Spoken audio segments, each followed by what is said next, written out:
Сәлем достар, баршаңызға менің каналыма қош келдіңіздер. Бүгін сіздерге өте дәмді шығатын дамский пальчики тортының, яғни бикеш саусақтарының рецептісімен бөлісетін боламын. Видеоны соңына дейін қарап, дәл осы рецептпен жасауларыңызға кеңес беремін. Ең алдымен отымызға сүтімізді, суымызды, тұзымызды қосып араластырып аламыз. Одан кейін ең аяғында сары майымызды салып ерітетін боламыз. Сары майымыз толық еріп болғаннан кейін қайнауға жақын қалғанда отымыздың астын өшіреміз.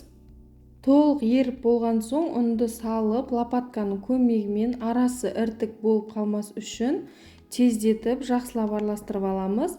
Егер жай араластыратын болсақ, арасы іртік болып қалуы мүмкін қамырымыздың. Массамыз дұрыс шықпай қалады, сол үшін тездетіп араластырамыз. Дайын болған массамызды құрғақ ыдысымызға салып, ыстық күйінде бір жұмыртқадан салып араластырамыз тездетіп. Егер жұмыртқаны салған соң жайлап араластыратын болсақ, жұмыртқа пісіп кетуі мүмкін. Сол себепті тездетіп бір-бірден барлығын салып араластырып аламыз. Достар, менің каналымның дамуына үлестеріңізді қосып жіберсеңіздер болады. Ол үшін менің каналыма тіркеліп, комментарий қалдырсаңыздар болады. Менің каналымнан көптеген рецепттер көре аласыздар. Және де дәл осы торттың құрамын төменде описаниеда қалдыратын боламын.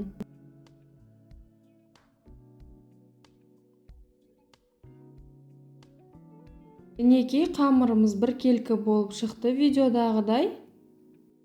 Осы массамызды арнайы кондитерский қапшыққа салып, пергаментный бумагамыздың үстінен құйып шығамыз. Қалаған формаңызды және насадка қолдансаңыз болады, өз қалауыңыз. Егер қапшық пен насадка жоқ болатын болса, қасықтың көмегімен құйып шығуға болады. Пішіні маңызды емес.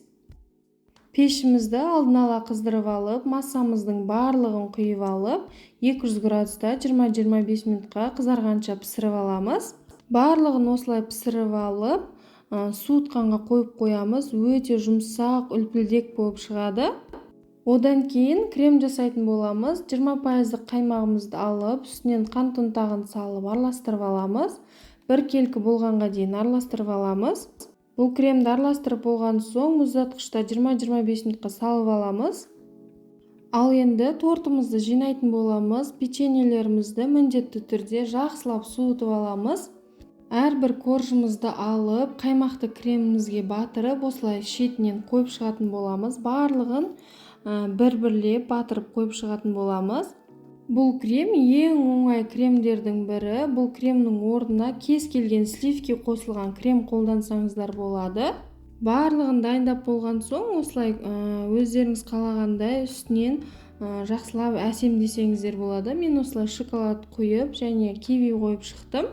Дәл осы рецептпен менде 2 тарелка шықты.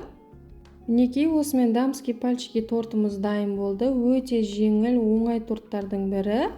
Сіздер де жасап көріңіздер, сіздерге ұнайды деген ойдамын. Достар, егер рецепттер ұнап жатса, менің каналыма қолдау білдіріп қойыңыздар. Ол үшін каналыма тіркеліп, комментарий қалдырсаңыздар болады. Әрбіріңізді оқитын боламын. Сіздермен бірге сымбат.